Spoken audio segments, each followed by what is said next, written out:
नमस्कार, मैं हूं संध्या आंचल और आप देख रहे हैं तुरंत न्यूज। चलिए चलते हैं बड़ी खबरों की ओर। बड़ी खबरें sponsored by child progressive school Asnabad Jhumritelaiya Koderma.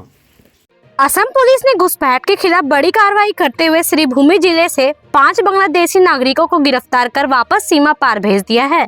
मुख्यमंत्री हिमंत बिस्वा शर्मा ने इस कार्रवाई की जानकारी देते हुए पुलिस की सराहना की है। मुख्यमंत्री ने गुरुवार को सोशल मीडिया प्लेटफॉर्म एक्स पर इसकी जानकारी देते हुए लिखा, असम में घुसपैठ के खिलाफ सख्त कदम उठाते हुए श्रीभूमि पुलिस ने 5 बांग्लादेशी नागरिकों को गिरफ्तार कर उन्हें सीमा पार वापस भेज दिया है।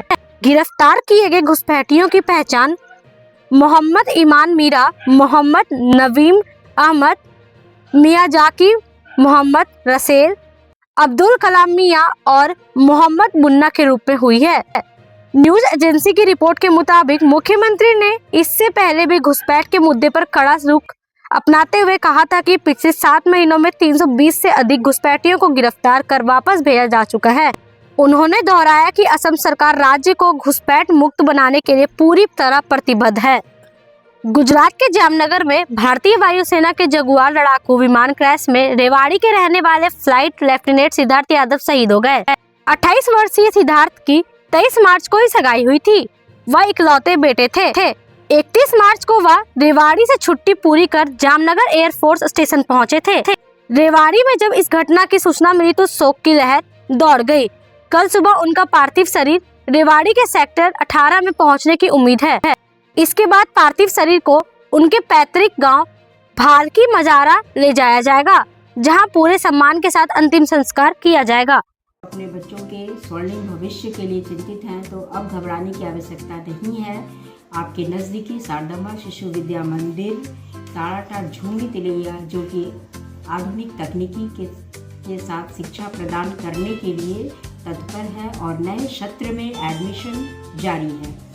तो आज तक अब तक में जितने भी बच्चे इस विद्यालय से पास किए हैं, सबों का रिजल्ट 100% रहा है। आधुनिक तकनीकी शिक्षा के साथ बच्चों को शिक्षित किया जाता है। यहाँ नर्सरी से 10वीं वर्ग तक की शिक्षा की व्यवस्था। पश्चिम बंगाल की मुख्यमंत्री ममता बनर्जी ने गुरुवार को आरोप लगाया है कि बीजेपी ने वक्फ बिल लाकर देश को बांटने की कोशिश की है।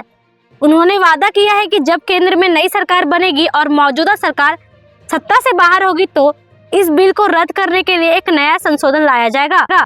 गुरुवार तड़के लोकसभा में 12 घंटे तक चली लंबी बहस के बाद वक्फ संशोधन विधेयक पारित हुआ। इसको लेकर ममता बनर्जी ने पत्रकारों से कहा, जब मौजूदा सरकार को सत्ता से हटाकर नई सरकार बनेगी तो हम इस वक्फ बिल को रद्द करने के लिए एक नया संशोधन लाएंगे। वहीं उन्होंने आरोप लगाते हुए कहा कि बीजेपी ने यह वक्फ बिल देश को बांटने के लिए लाया है। तेलंगाना के काचागाची बोवली में पेड़ कटाई के मुद्दे पर स्वतः संज्ञान लेते हुए सुप्रीम कोर्ट ने इस मामले में राज्य के मुख्य सचिव को पक्षकार बनाया है। कोर्ट ने अगले आदेश तक इस क्षेत्र में किसी भी प्रकार की गतिविधि पर रोक लगा दी है। अदालत ने स्पष्ट किया है कि अगर निर्देशों का पालन नहीं किया गया तो राज्य के मुख्य सचिव को व्यक्तिगत रूप से उत्तरदायी ठहराया जाएगा। सुप्रीम कोर्ट ने पेड़ों की कटाई को लेकर सरकार से तीखे सवाल किए हैं। अदालत ने पूछा कि वनों की कटाई को शुरू करने की इतनी आपातकालीन आवश्यकता क्यों थी। हाईकोर्ट के रजिस्ट्रार द्वारा भेजी गई तस्वीरें इस क्षेत्र की भयानक स्थिति को दिखाती है।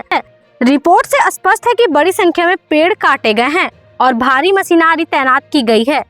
रिपोर्ट में पक्षियों की मौजूदगी का उल्लेख है, जो दर्शाता है कि यह क्षेत्र वन्य जीवों का प्राकृतिक आवास था। शिक्षा के साथ बच्चों को शिक्षित किया जाता है। यहाँ नर्सरी से 10वीं वर्ग तक की शिक्षा की व्यवस्था की जाती है।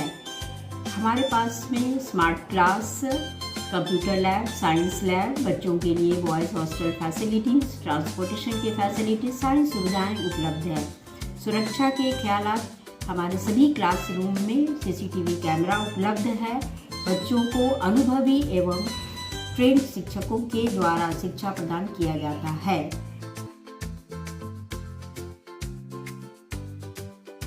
अभी के लिए इतना ही, फिर मिलेंगे बड़ी खबरों के साथ। तब तक के लिए नमस्कार।